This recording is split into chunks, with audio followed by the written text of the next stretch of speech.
यशोदा मैया ने लाला को बाहर लिटा दिया। उसी समय सक्टासुर आया।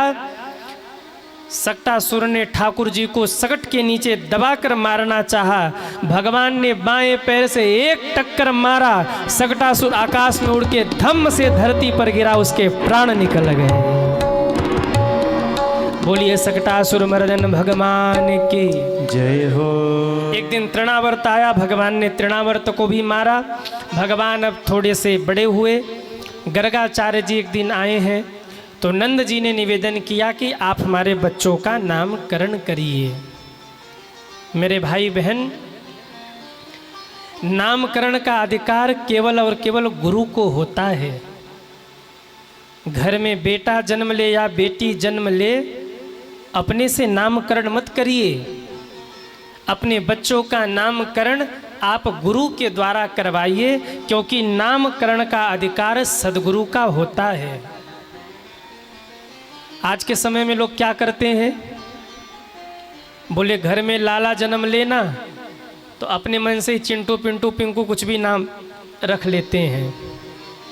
पर नहीं, जीवन में गुरु इसीलिए जरूरी है।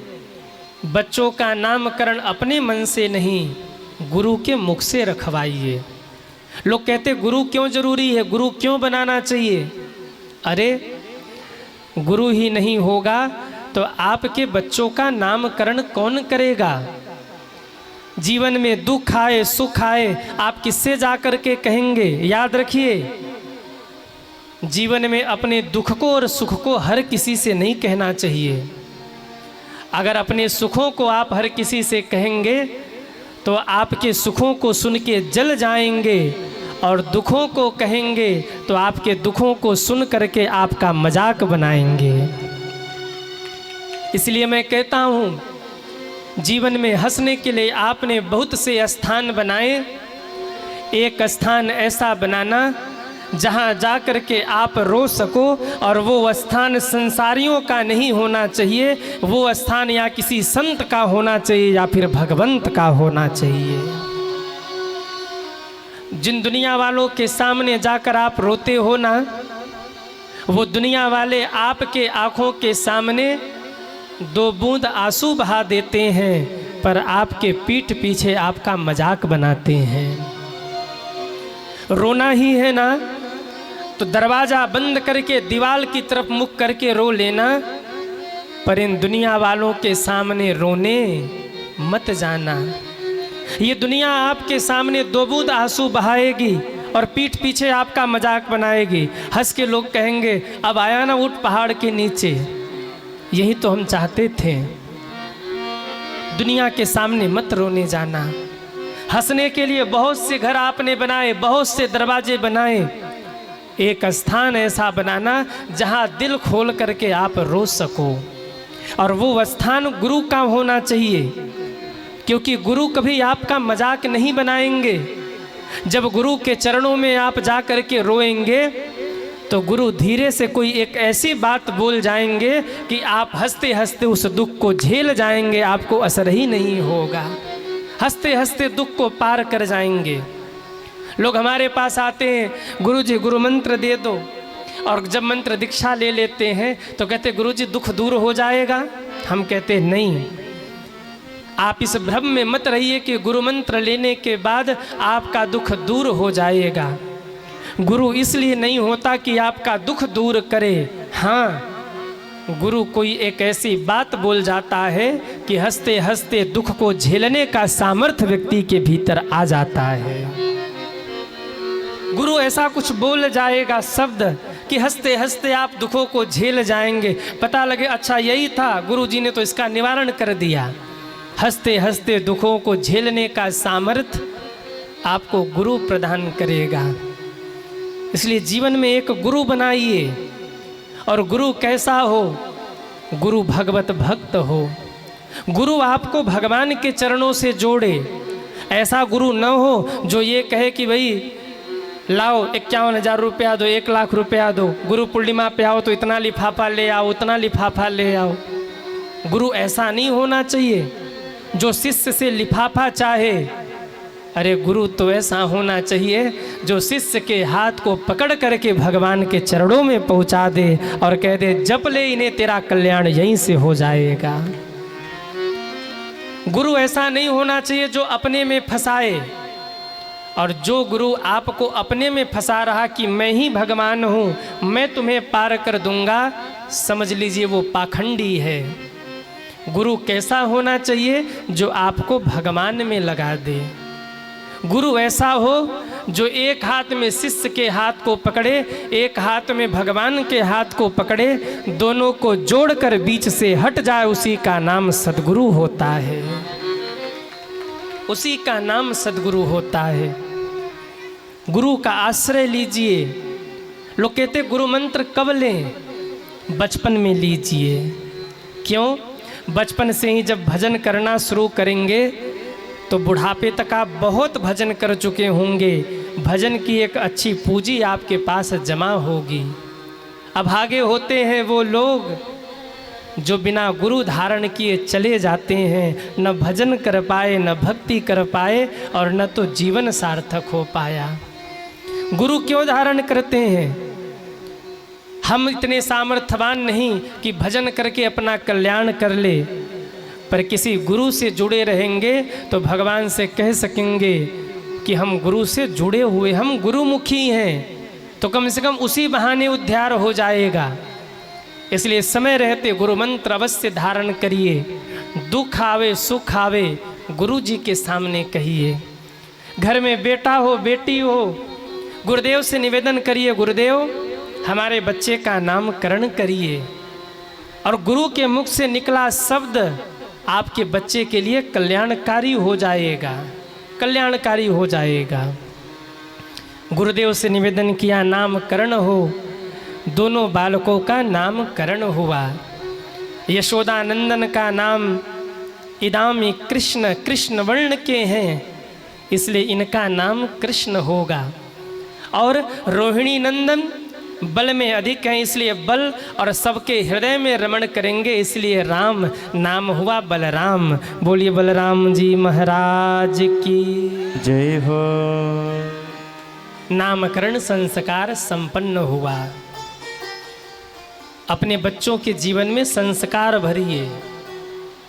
नामकरण भी एक संस्कार है। हाँ, 16 संस्कारों में एक ये भी संस्कार है सज्जनों।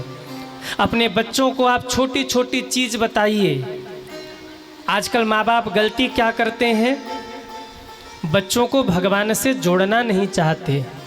हाँ, उनको बताइए बेटा मंदिर में प्रणाम कैसे किया जाता है, दादा दादी के चरणों में प्रणाम किया कैसे जाता है, आरती कैसे की जाती है, भोग कैसे लगाया जाता है भगवान को, बड़ों से कैसे बात किया जाता है, ये संस्कार है। और मेरे भाई बहन ध्यान रखना, मैं बीच बीच में ये सब आपको सिखाता रहता हूँ। कभी एकादशी के बारे में बताता हूँ, कभी त्योहारों के बारे में बताता हूँ, कभी संस्कार के बारे में बताता हूँ। क्यों? अगर मैं नहीं बताऊँगा तो आपको कौन बताएगा? अगर व्यासपीठ पे बैठा व्यक्ति ही सनातन के बारे में बात नहीं करेगा, आपको सनातन के सभी व्रत त्योहार और धर्म के बारे में नहीं बताएगा, तो कौन बताएगा? इसलिए हमारा परम कर्तव्य है कि हम हर एक वो चीज़ आपको बताएं जिसमें आप उलझे हुए हैं। आज के समय में लोग उलझाने वाला काम करते हैं, ये उलझ जाए, पर मेरा ये प्रयास रहता है कि मैं शास्त्रों की बात आपको बता के बिल्कुल स्पष्ट सुलझा दूं। और मुझे भरोसा है आप इतने लोग सुन रहे या यूट्यूब पे भी जो सुन रहे, मुझे लोग मिलते हैं, कहते गुरुजी हम तो इसमें उलझ गए थे कि ये करना कैसे है, कोई कुछ कह रहा कोई कुछ कह रहा, पर शास्त्रों की बात बता के आपने हमें सुलझा दिया। अभी हमसे किसी ने एक प्रश्न किया है कि गुरुजी तुलसी पत्र किस किस दिन तोड़ना चाहिए। आप में से बहुत लोग भ्रमित होंगे कि किस दिन तुलसी पत्ता तोड़े और किस दिन तुलसी पत्र न तोड़े। कोई कुछ कहता है कोई कुछ कहता है। सुनिए आप, किस किस दिन तुलसी पत्र आप तोड़ सकते हैं और किस किस दिन तुलसी पत्ता आपको नहीं तोड़ना है।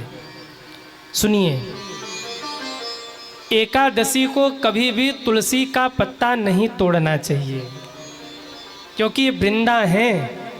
एकादशी का व्रत वृंदा महारानी भी रहती हैं, तुलसी महारानी भी रहती हैं। और ऐसे में अगर आप तुलसी पत्र तोड़ते हैं तो एक तो तुलसी महारानी एकादशी हैं और दूसरे आपने उन्हें कष्ट दिया, तो आपका व्रत सफल नहीं होगा।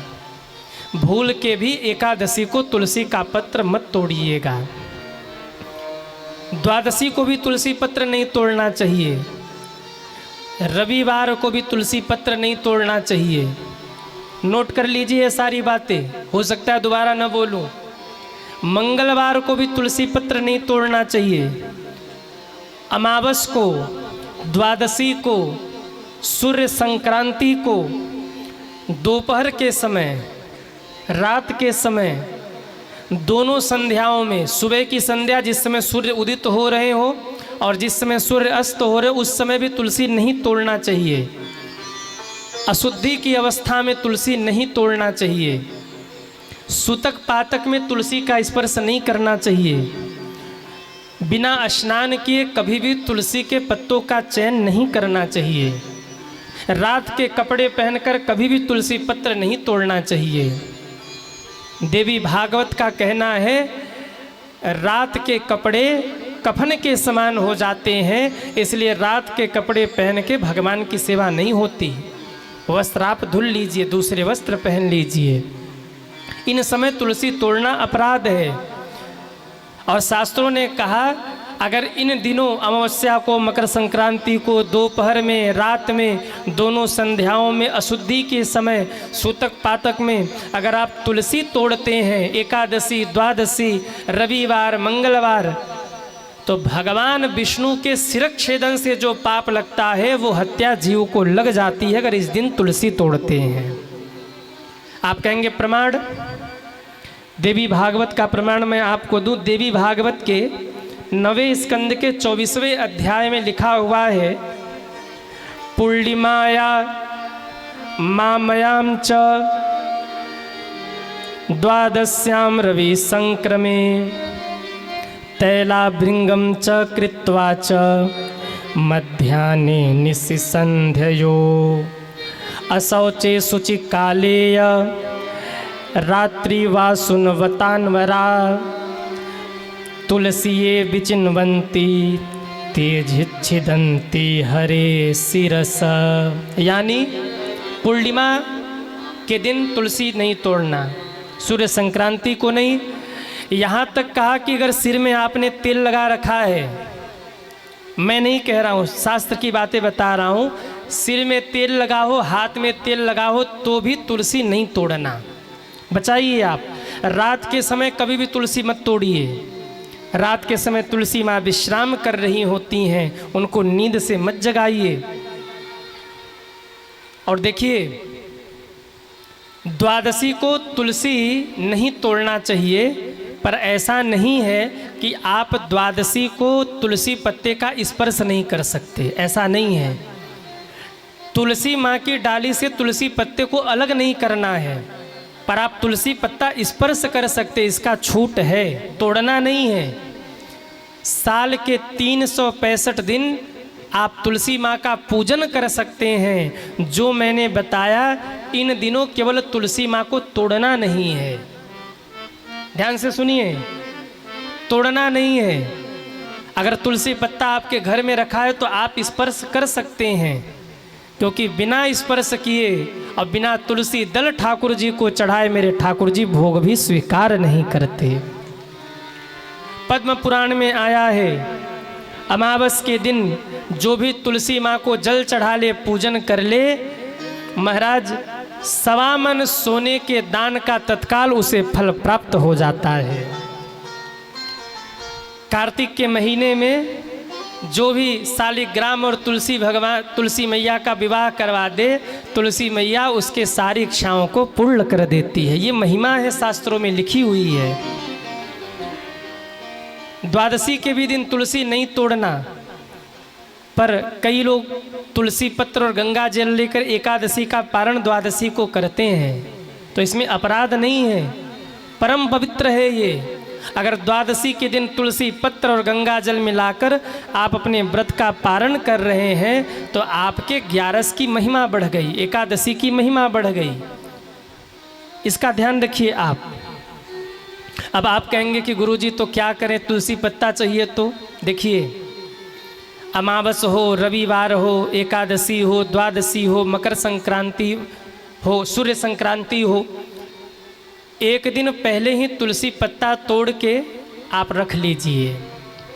शिव महापुराण में लिखा है कि जैसे गंगा जल अपवित्र नहीं होता, ऐसे ही तुलसी मैया और महाराज बिल्वपत्र कभी अपवित्र नहीं है, वो सदैव ही पवित्र है। कई कई दिनों तक तुलसी मैया अपवित्र और पुरानी नहीं होती, वो पवित्र है। कुछ ना मिले, तुलसी का डंठल मिल जाए ना, अगर लकड़ी मिल जाए, उसी को आप चढ़ा के भोग लगा दीजिए, मेरे ठाकुर जी स्वीकार कर लेते हैं। तुलसी इतनी पवित्र है, 365 दिन आप तुलसी माँ का पूजन कर सकते हैं। जैसे रविवार आया, आप शनिवार के ही शाम को, मतलब सूर्य ढलने के पहले ही तुलसी पत्र तोड़ के रख लीजिए, रविवार को वहीं प्रयोग कर लीजिए। एकादशी आ गई तो 10वीं के ही दिन आप तुलसी पत्ता चुन के रख लीजिए और एकादशी और 11 उसी का प्रयोग कर लीजिए। सोमवार को कभी भी बेलवपत्र मत तोड़िए, रविवार को ही आप बेलवपत्र चयन करके शाम को रख लीजिए और वहीं सोमवार को भोले बाबा को अर्पित करिए। आप कहेंगे कि महाराज जी अगर भूल गए तो शास्त्रों ने यहाँ तक आज्ञा दी है, भोले बाबा के ऊपर चढ़ा हुआ बेलपत्र लेकर के उसे धुल करके समर्पित कर दीजिए, आपका वो महाराज बेलपत्र स्वीकार्य हो जाएगा, वो अपवित्र नहीं है। इतना पवित्र कहा गया बेलपत्र और तुलसी पत्र को, इसमें कोई अशुद्धि नहीं है सज्जनों, ये परम पवित्र है तुलसी मैया। समझ गए कि नहीं आप लोग? तुलसी किस किस दिन नहीं तोड़ना, कितने लोग समझ गए? हाथ उठाएं। वाह।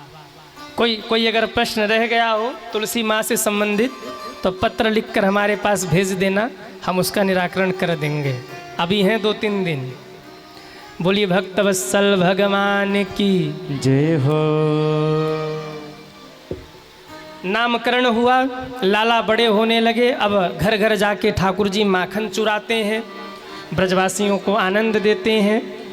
एक दिन भगवान ने मिट्टी खाई, ब्रजमंडल की मिट्टी, और अपने मुख में माँ को पूरे ब्रह्मांड का दर्शन करा दिया।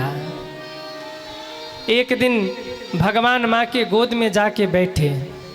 सुनिए, इस कार्तिक के महीने को दामोदर मास कहते हैं। क्यों कहते हैं?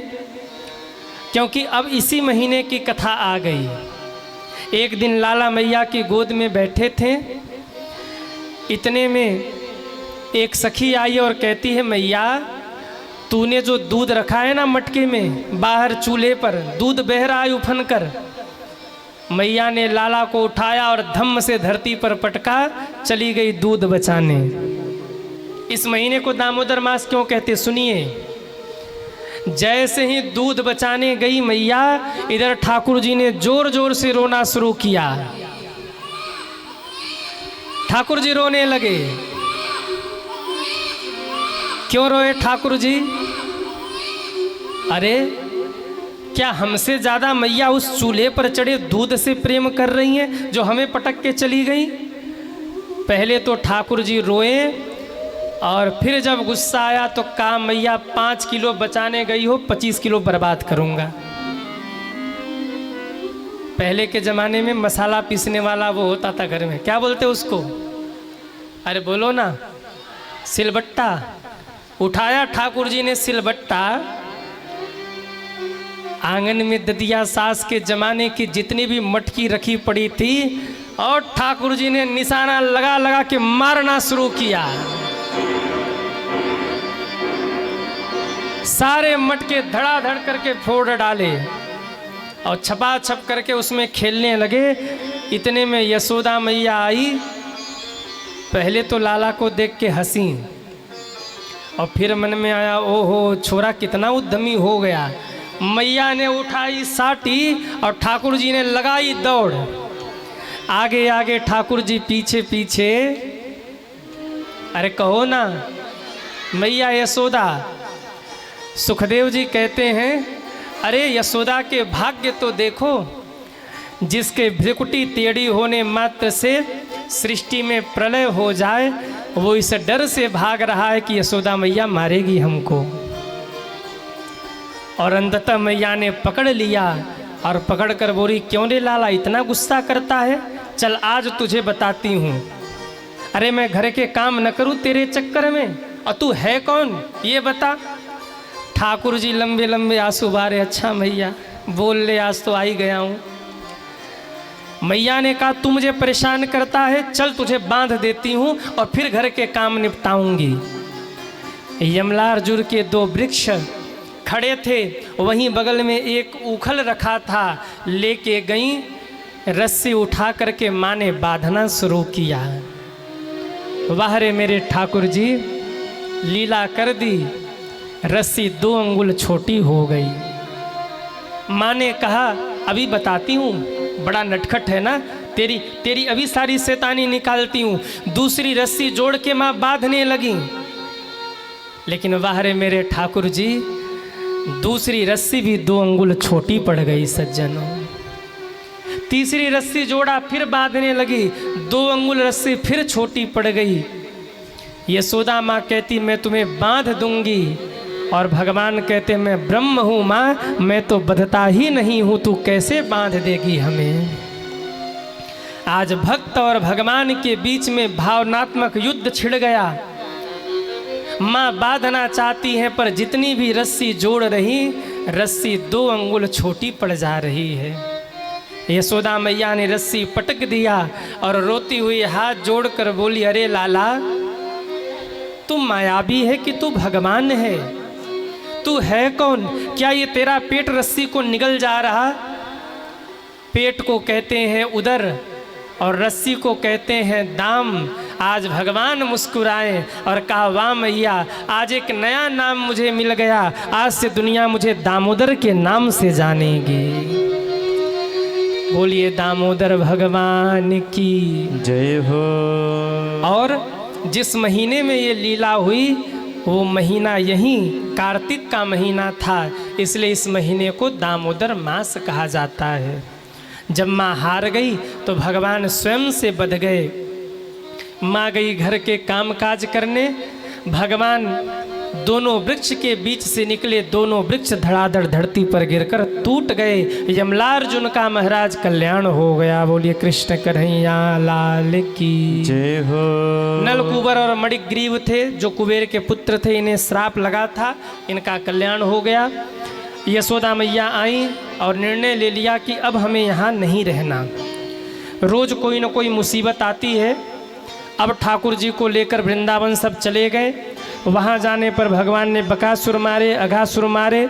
एक दिन भगवान ने ग्वाल बालों का जूठन खाया, ब्रह्मा जी के मुंह को मिटाया, और जब आके घुस बैठा यमुना जी में कालिया नाग, तो ताता खैया थैया करके भगवान ने कालिया पर नृत्य किया, उसका मान मर्दन कर दिया। बोलिए कालिया मर्दन भगवान की जय हो। एक दिन भगवान ने चीर चुराकर गोपियों के अज्ञान को दूर किया। इधर इंद्र का भी अभिमान महाराज 7वें आसमान पर था। तब भगवान ने कहा कि अब की बार इंद्र का पूजन नहीं, हम लोग गोवर्धन भगवान की पूजा करेंगे। सारे ब्रजवासियों को लेकर भगवान पहुँचे गोवर्धन की तलहटी में। तन को छोड़िए अपने सोहनरिया गांव में और मन को ले चलिए गोवर्धन भगवान के चरणों में। कितने लोग चल रहे हैं वो हाथ उठाएं। जय हो। आइए हम सभी गोवर्धन भगवान के चरणों में चलें और गोवर्धन भगवान का पूजन करें, और सभी भाव के साथ ये अनुभव करें कि हम गोवर्धन भगवान के चरण शरण में बैठे हैं। श्री गोवर्धन महाराज महाराज तेरे माथे मुकुट विराज रहो। श्री गोवर्धन महाराज महाराज तेरे माथे मुकुट भी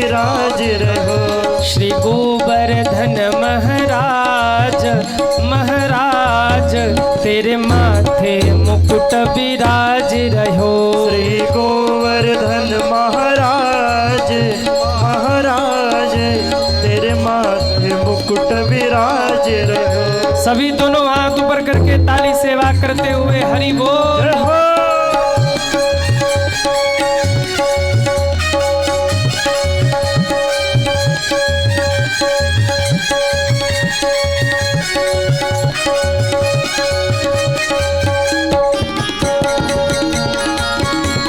श्री राधे।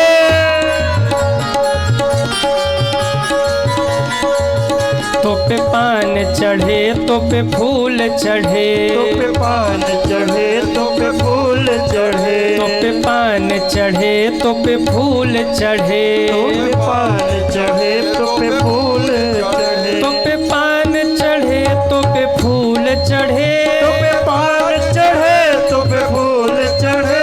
और चढ़े जय हो। और चढ़े जय हो। और चढ़े दूध की धार, हाँ धार तेरे माथे मुकुट विराज रहो। श्री गोवर्धन महाराज महाराज तेरे माथे मुकुट विराज रहो। श्री गोवर्धन महाराज महाराज तेरे माथे मुकुट विराज रहो।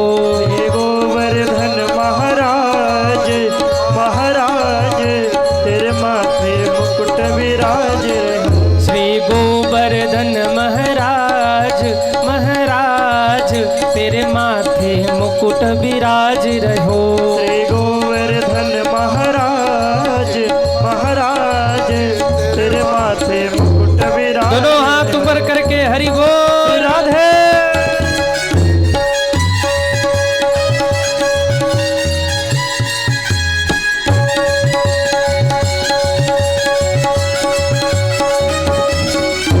जय जय।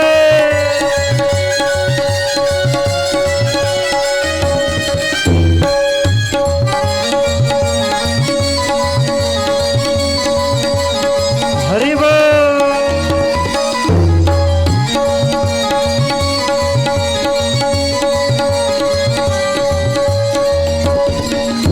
जय राधे राधे राधे राधे राधे राधे राधे राधे हाथ उठा के राधे राधे ताली बजा के राधे राधे सब में लगाओ। राधे राधे हाथ उठा के राधे राधे ताली बजा के राधे राधे यमुना जी में राधे राधे बरसाने में राधे राधे श्याम बिहारी राधे राधे कुंज बिहारी राधे राधे श्री गोवर्धन में राधे राधे की प्यारी राधे राधे की प्यारी राधे राधे राधे राधे राधे राधे यमुना तट पे राधे राधे बंसीवत पे राधे राधे आप भी बोलो राधे राधे हम भी बोले राधे राधे हाथ उठा के राधे राधे ताली बजा के राधे राधे राधे राधे राधे राधे राधे राधे राधे राधे राधे राधे राधे राधे राधे राधे श्री गोवर्धन महाराज महाराज तेरे माथे मुकुट विराज रहो। श्री गोवर्धन महाराज महाराज तेरे माथे मुकुट विराज रहो। तेरे माथे मुकुट विराज रहो। तेरे माथे मुकुट विराज रहो।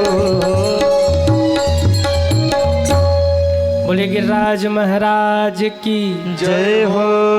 इंद्र कुपित हुए, भयंकर वर्षा प्रारंभ की।